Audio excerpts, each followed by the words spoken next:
ये कहानी है एक ऐसे बार की जिसके अंदर अगर तुम चले गए तो बाहर आने पर तुम्हें गोली मार दी जाएगी, लेकिन अगर तुम बार के अंदर भी रहे तो माफ करना, तुम वहां भी सेफ नहीं हो। यानी इसका मतलब आगे कुआं तो पीछे खाई। कहानी की शुरुआत में हमें एक बार को दिखाया जाता है जिसमें सर्जियो नाम का एक आदमी आता है। जिस समय सर्जियो बार के अंदर आता है ठीक उसी समय एक आदमी बार से बाहर निकलता है और जैसे ही वो आदमी बाहर जाता है उसे कोई गोली मार देता है और उसकी मौत हो जाती है। ये देखकर आसपास के सभी लोग वहां से भाग जाते हैं। किसी को नहीं पता कि गोली कहां से चली है और सड़कें पूरी तरह से सुनसान हो जाती है। बार के अंदर बहुत सारे लोग होते हैं और उन्हें नहीं पता कि अब इन्हें क्या करना चाहिए। उसी वक्त एक आदमी जिसका नाम सैतुर है वो पुलिस को कॉल करने की कोशिश करता है, लेकिन उसके फोन में नेटवर्क नहीं होता। अब बार के अंदर से एक आदमी उस मरे हुए आदमी को देखने बाहर जाता है, लेकिन अचानक उसे भी कोई गोली मार देता है, जिससे बार के अंदर खड़े सभी लोग बुरी तरह से डर जाते हैं। सभी इस बात से हैरान होते हैं कि किसी के फोन में नेटवर्क नहीं होता। बार के अंदर एक लड़की होती है जिसका नाम एलिना है। वो कहती है कि हमें टीवी पर न्यूज देखनी चाहिए। जब ये लोग टीवी पर न्यूज देखते हैं तो इस हादसे के बारे में टीवी पर कोई खबर नहीं होती और जैसे ही इन लोगों की नजर बाहर जाती है तो वहां से दोनों लाशें गायब हो जाती है और साथ ही उनका खून भी वहां से साफ कर दिया जाता है। इन सभी को कुछ समझ नहीं आता कि यहाँ पर क्या हो रहा है। तभी सैतुर कहता है कि मुझे लगता है कोई चाहता है कि हम में से कोई भी यहाँ से बाहर ना निकले। फिर सर्जियो कहता है कि हो सकता है हम में से कोई एक किलर हो या हो सकता है हम में से कोई आतंकवादी हो जिसके पास कोई भयानक विस्फोटक सामान हो और पुलिस उसे पकड़कर मारना चाहती हो। ये सुनकर एक आदमी जिसका नाम नाचो है वो अपने पैर से अपने बैग को छुपा देता है, पर सर्जियो उसे ऐसा करते हुए देख लेता है और इसके बारे में सबको बताता है। नाचो के बैग को ले लिया जाता है और जब उसके बैग को खोला जाता है तो उसमें से कपड़े और एक हार्ड डिस्क निकलती है। तभी नाचो कहता है कि इसमें ऐसी कोई भी चीज नहीं है जिससे किसी को भी नुकसान हो। वो कहता है कि मैं एक एड कंपनी में काम करता हूँ और इस हार्ड डिस्क में मेरे काम की फाइल्स है, लेकिन कोई भी उसकी बात पर विश्वास नहीं करता। एलेना उसकी हार्ड डिस्क को नष्ट कर देती है, पर हार्ड डिस्क के अंदर कुछ नहीं होता। नाचो को इस बात से बहुत दुख होता है। तभी नाचो देखता है कि सामने काउंटर पर एक ब्रीफकेस रखा हुआ है। वो सबसे पूछता है कि ये ब्रीफकेस किसका है। तभी सर्जियो दावा करता है कि ये ब्रीफकेस उसका है और इससे पहले कि सर्जियो ब्रीफकेस उठाता, इस बार की ओनर एम्पारो ब्रीफकेस उठा लेती है। सर्जियो एम्पारो को ब्रीफकेस खोलने से मना करता है, लेकिन तभी एक आदमी जिसका नाम इजराइल है वो उस ब्रीफकेस को खोल देता है और ब्रीफकेस के अंदर औरतों के कुछ कपड़े निकलते हैं। जिससे पहले कि कोई कुछ समझ पाता उसी वक्त इन्हें बाथरूम से एक अजीब सी आवाज आती है। जब ये लोग वॉशरूम का दरवाजा खोलने की कोशिश करते हैं तो दरवाजा अंदर से लॉक्ड होता है। ये लोग किसी न किसी तरह से दरवाजे को खोलकर बाथरूम के अंदर जाते हैं और देखते हैं कि वहां पर एक मोटा सा आदमी लेटा हुआ है जो कि बेहोश है। दरअसल इस कहानी की शुरुआत में ये आदमी खांसते खांसते इस वॉशरूम के अंदर आया था और तब से ये यहीं पर बेहोश पड़ा है। इस आदमी के पास एक इंजेक्शन भी पड़ा होता है। एलिना उस इंजेक्शन को उठा लेती है और तभी इन लोगों को बाहर से गाड़ियों की आवाज आती है। जैसे ही ये लोग बार के गेट के पास जाते हैं तो ये देखते हैं कि वहाँ बहुत सारे आर्मी ऑफिसर्स आते हैं जिनके चेहरे पूरी तरह से ढके हुए होते हैं। आर्मी ऑफिसर्स वहाँ पर बहुत सारे टायर्स का ढेर करते हैं और उन टायर्स को जलाकर वहाँ से चले जाते हैं। हालांकि सभी को लग रहा था कि ये हमारी मदद करने आए हैं, लेकिन वो इनकी मदद नहीं करते। उसके ठीक बाद टीवी पर न्यूज दिखाई जाती है कि सिटी के एक बहुत बड़े हिस्से में आग लग गई है और इसीलिए उस जगह को सील कर दिया गया है और उस तरफ अब कोई भी नहीं जा सकता।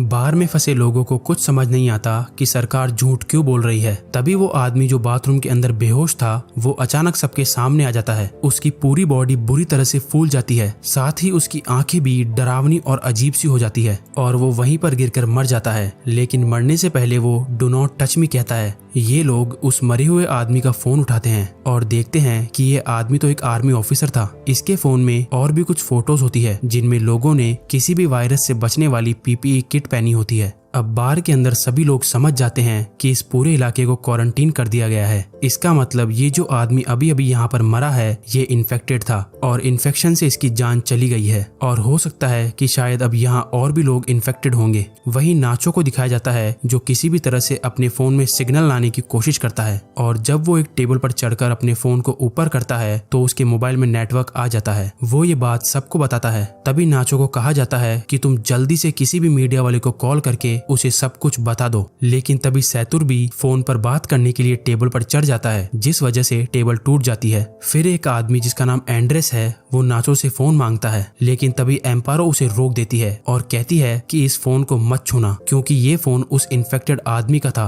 और अगर तुमने इस मोबाइल को छू लिया तो तुम भी इन्फेक्टेड हो जाओगे। सर्जियो और एंड्रेस इस बात से सहमत हो जाते हैं। अब इसका मतलब नाचो और जिस किसी ने भी इस मोबाइल को या उस आदमी को छू लिया है वो सब के सब इन्फेक्टेड है और ऐसा करने वाले इनमें से 5 लोग हैं। एंड्रेस उन्हें अपनी बंदूक से धमकाता है और इनसे कहा जाता है कि उस आदमी की डेड बॉडी को नीचे तहखाने में बने स्टोर रूम में लेकर जाओ। इन सब लोगों को मजबूरन उनकी बात माननी पड़ती है और ये सभी 5 लोग डेड बॉडी को लेकर नीचे तहखाने में चले जाते हैं। अब ऊपर बस 3 लोग बचे हुए हैं। थोड़ी देर बाद एक ट्रिनी नाम की औरत को वहाँ पर सफोकेशन होना शुरू हो जाता है। ट्रिनी सबको तहखाने का दरवाजा खोलने के लिए कहती है, लेकिन कोई उसकी बात नहीं सुनता। जैसे ही ट्रिनी दरवाजा खोलने जाती है तो वहाँ पर रखी हुई कुछ बॉटल्स गिर जाती है। उनका लिक्विड एक साइड बहना शुरू हो जाता है और तभी इनकी नजर वहाँ पर बने एक ड्रेनेज पर पड़ती है। इसका मतलब ये लोग वहाँ से पानी के रास्ते से होते हुए वहाँ से बाहर निकल सकते हैं। फिर इजराइल उस ढक्कन को खोल देता है और वो ड्रेनेज के अंदर से होकर यहाँ से बाहर निकलने का फैसला करता है। इसलिए वो अपने पूरे शरीर पर ऑयल लगाता है और उस ड्रेनेज से नीचे जाने की कोशिश करता है, लेकिन ड्रेनेज का छेद ज्यादा बड़ा नहीं होता, इसलिए वो नीचे नहीं जा पाता। और तभी अचानक इन सभी लोगों को गोलियां चलने की आवाज आती है। आवाज सुनकर ये सभी लोग घबरा जाते हैं। फिर इन्हें ऊपर बार में धुआं दिखाई देती है, जिसे देखकर ये लोग समझ जाते हैं कि ऊपर जो 3 लोग थे उन्हें किसी ने मारकर पूरे बार को आग लगा दी है। वहीं दूसरी तरफ इजराइल अभी भी बुरी तरह से ड्रेनेज में फंसा हुआ है। अब वो लोग सबसे पहले इजराइल को ड्रेनेज से बाहर निकालते हैं। कुछ घंटों बाद आग पूरी तरह से बुझ जाती है और वो लोग ऊपर बार में आने का फैसला करते हैं। ऊपर बार में आने के बाद वो देखते हैं कि बार पूरी तरह से जलकर राख हो चुका है। नाचो को वहाँ गन मिल जाती है, जिसे वो चुपचाप उठा लेता है। तभी ये लोग देखते हैं कि कुछ लोग बाहर से इस जगह को पूरी तरह से सील कर रहे होते हैं। ये बड़ी ही खामोशी से सब कुछ देखते रहते हैं, क्योंकि अगर किसी को भी भनक लग गई कि अंदर अभी भी 5 लोग जिंदा है तो इन सब को भी मार दिया जाएगा। और तभी यहाँ मोबाइल बजना शुरू हो जाता है और ये उसी मोटे आदमी का मोबाइल होता है जिसकी अभी थोड़ी देर पहले इन्फेक्शन के कारण मौत हुई थी। एलिना उसका फोन उठा लेती है और उसकी व्हाट्सएप चैट्स पढ़ना शुरू कर देती है,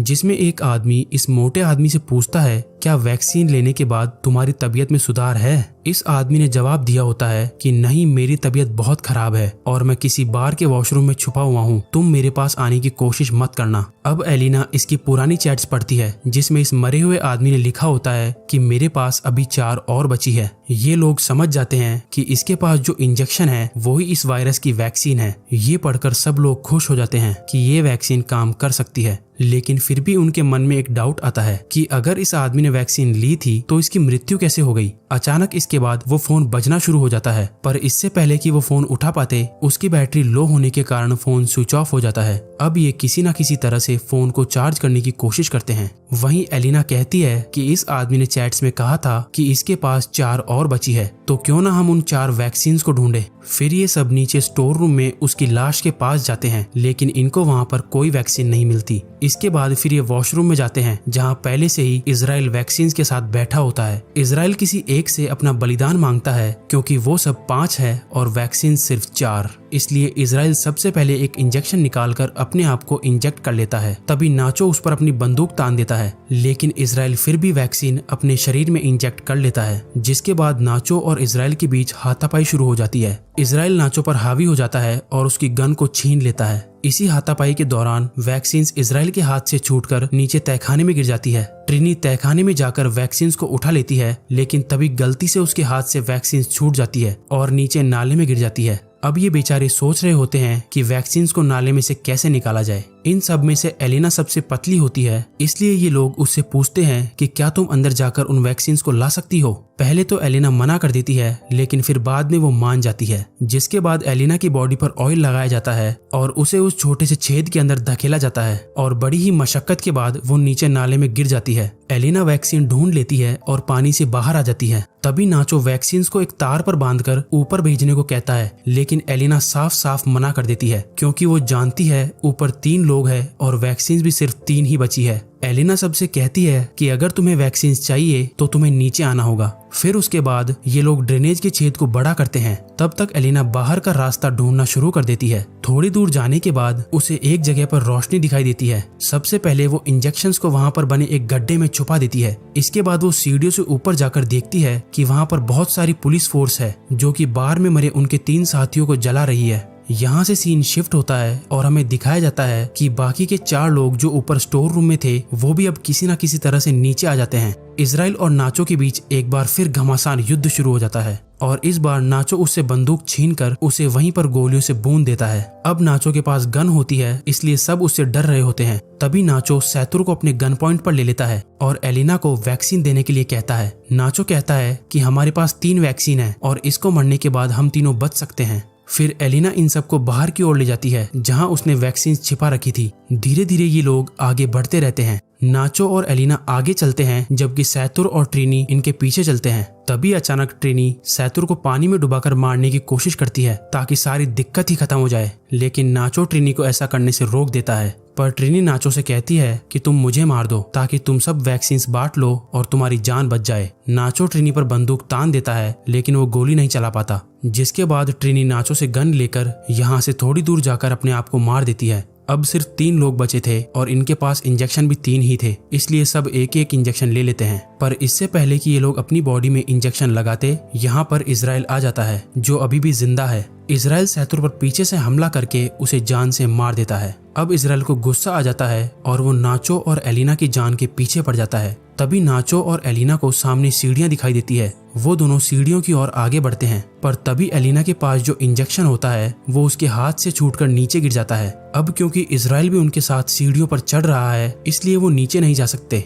नाचो जल्दी से अपना इंजेक्शन एलिना को दे देता है। फिर इजराइल नाचो के पैर पकड़कर उसे नीचे खींच लेता है, जिससे दोनों की नीचे गिरकर मौत हो जाती है। एलिना के पास अब जो वैक्सीन बचा है वो उसे अपने शरीर में इंजेक्ट कर लेती है और ऊपर ड्रेनेज के ढक्कन को खोलकर बाहर निकल जाती है। बाहर निकलते ही उसे बहुत सारे लोग दिखाई देते हैं और सरकार ने आगे के इलाके को पूरी तरह से सील किया हुआ है। तभी एक औरत उसकी बॉडी पर अपनी जैकेट डाल देती है। एलिना को बिल्कुल भी होश नहीं होता और वो चुपचाप उस भीड़ में शामिल हो जाती है। अंत में इस कहानी में हमें ये पता चलता है कि वो मोटा आदमी जो बार के वॉशरूम में खांसता खांसता गया था वो एक आर्मी ऑफिसर था और हो सकता है शायद आर्मी किसी तरह का कोई बायोलॉजिकल वेपन बना रही हो ताकि वो अपने दुश्मन देशों पर इस वेपन से हमला कर सके। लेकिन इस दौरान इनका अपना एक ऑफिसर इन्फेक्टेड हो गया। हालांकि उनके पास इस इन्फेक्शन की वैक्सीन भी थी, लेकिन ये ऑफिसर बीमार था इसलिए वैक्सीन ने उसके ऊपर काम नहीं किया।